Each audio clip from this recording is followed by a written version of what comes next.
ಆಗಲಿ ಚೈತಾ देखो तनी कहाँ भागवत रही इनका के दौड़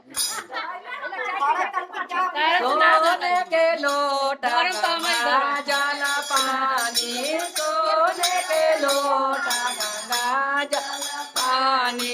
चरण पखार में अपना आंगन गजब कई दियालु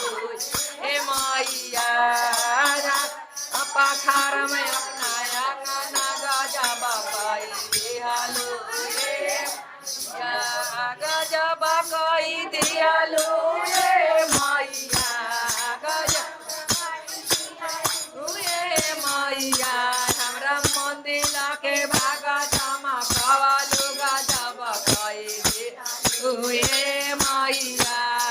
मंदिर के भाग चमकवलु गजब कई दियालु सोने सिंहासन रतन जगवले सोने सिंहासन जगवले रतन बैठाए में अपना हाथ गजब कई दियालु हे मैया रतन बैठाए अपना हाथ गजब कई दियालु गजब कई दियालु रे मैया गजब कई दियालु मैया हमरा मंगन के भाग चमकवलु गजब कई दियालु हे मैया आंगन के भाग चमकवलु गजब कई दियालु